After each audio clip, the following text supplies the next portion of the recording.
Guys, this is wild. Watch the next video. At first, I couldn't believe that this is really taught to children in Syria, but then I asked friends from Syria and they told me, yes, Manso, this is what they teach right now to children in Syria. It's just wild. العلويين علويين ما عندن رب ولادين لازم نقطع راسن كلن نرضي رب العالمين My God. درزيين الدرزيين ما منحبوا المرتدين درزي كافر لازم يموت درزي أبدا ما نكيوت Unbelievable. مسيحيين مسيحيين كلن كافرين مسيحي رايح عالنار ما راح يطلع مهما صار It's for children. السلفيين دين الحق واليقين أنا قدوتي الرسول ديني راسخ لا يزول. You can't make this up. This is what they're playing for children in school. You should behead the Alawites, kill the Druze, the Christians should burn in hell.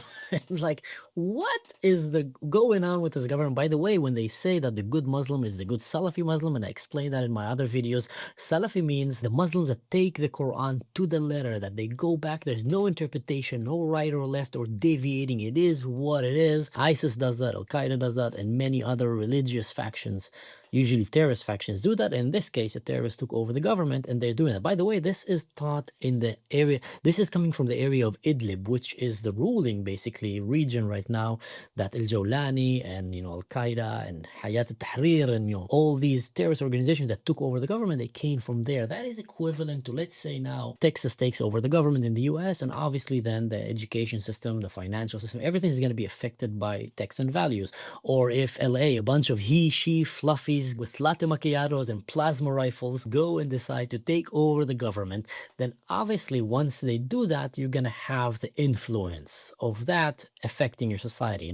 All men are allowed to compete in women's sport, no such things as genders anymore, and etc. You'll start seeing more and more of that. Yes, I'm exaggerating, but you get my point. Maybe I'm not exaggerating, actually. So this is coming from the ruling power of Syria, the area where Al-Jawlani and all of his factions came and took over the government, and this is being taught to children in school. Now, if you think that this is wild, the next video is even crazier. Let's watch it.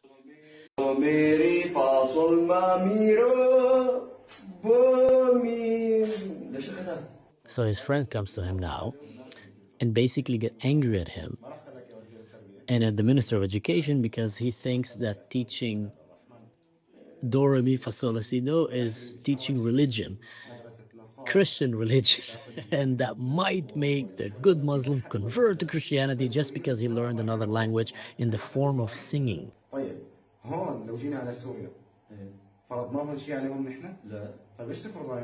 They think that science is gonna make them leave Islam, that education. You're gonna respect us. Against your will, you're gonna respect us. God Almighty and the Prophet said,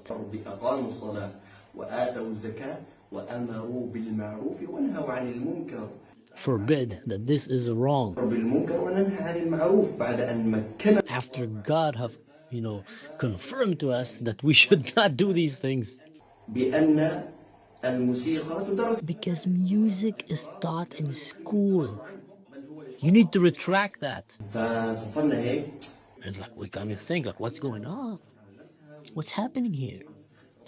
Is he trying to make fools out of us? He promised us when we take over this government, we're going to kick out every heresy from this government, music, science, Christianity, everything that is against our religion. So what's happening?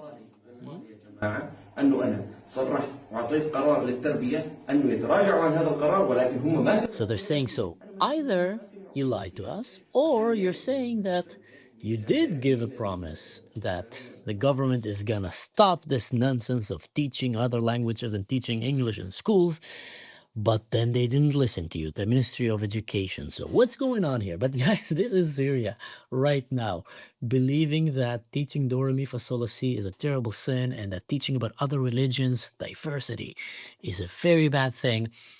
and it might make their good Christians convert and leave that religion and stop wanting to behead the Alawites, kill the Druze, and burn the Christians in hell. Like, not joking that this is what is being taught right now in Syria. And if you ever wonder, many of the people that think exactly like this are living right now among you. Not only that they support this, at least you would expect the ones, the moderate ones, to come and condemn it, but even that you don't hear, because many of them actually agree with that. Now, I'm going to be very careful with how I frame my next wording, because I don't want any message to be canceled here and any warnings that is important warning for you not to be received to you. In Syria right now, there's certain factions, groups that harbor very not so good beliefs that just don't go hand in hand with Western values. And I'm not talking about the Jews, I'm not talking about the Christians, I'm not talking about the Kurds, who are Muslims, by the way. I'm not talking about the minorities in Syria, I'm talking about very mainstream factions there. We're not going to say their names right now, that just don't fit with Western civilization. They don't hold the same values like you have about minorities, about human rights, children's rights, women's rights, LGBTQ, and other fluffies, right? By the way, the fluffies are usually the one that ends up calling them to your culture, but later on suffer first from the consequences. My point is that this is something not to be taken lightly. This is real proper. This is real education that has been taught to children. And the problem with these kind of radicals, the Salafis, is that it have the tendency to get worse. The default setting of Islam, when it's left unchecked, is radicalization. You need to have very smart scholars and very moral people to know how to hold it without paying heavy consequences of being called kuffars and then later on sentenced to death, to play and manipulate that game. But if it doesn't happen in a chaotic environment or an unchecked environment, Islam will always by default go to the extreme, and it's going to be violent, very racist, and very not supportive or fitting with Western values. These people now, yeah, singing Do Re Mi Fa Sol La Si is forbidden. Tomorrow is using the internet is going to be forbidden. And then later on, reading books that were written by non-Muslims is forbidden. And then later on, modern medicine is forbidden because it's not written in the book. And you see how that goes. That spiral, I'm not joking, this is a real thing.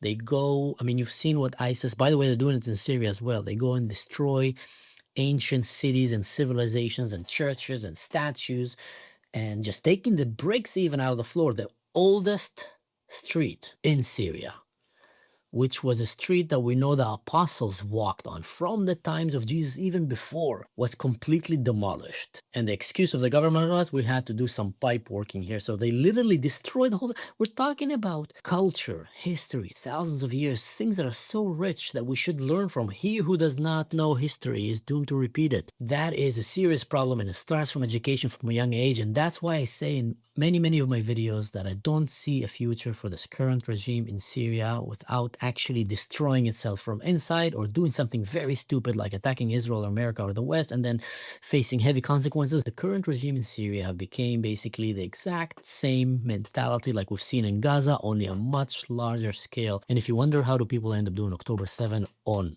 others and on themselves, it starts with education. When you start teaching your children from a young age racism, hatred of the different, of the other, and etc.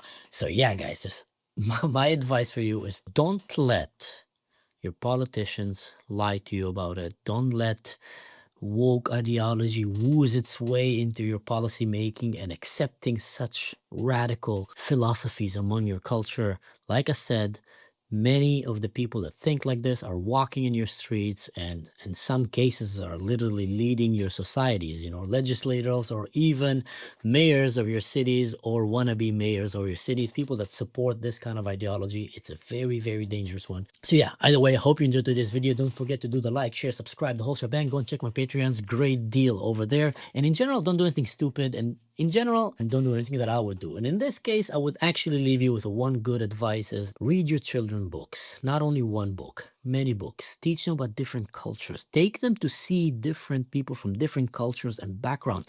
Take them to see an Arabic market in your cities to buy some food and get to experience the culture.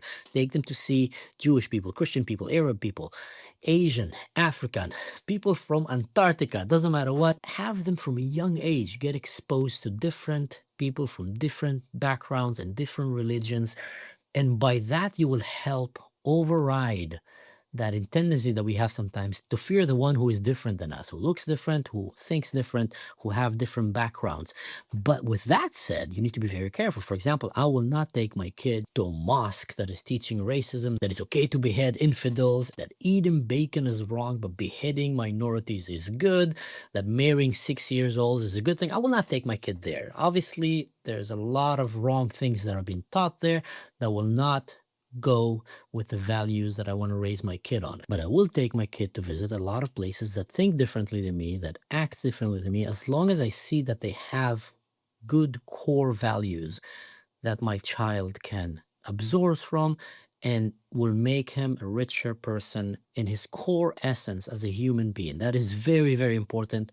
So yeah, go and do that. But in general, just yeah. So yeah, stay safe. See you next time.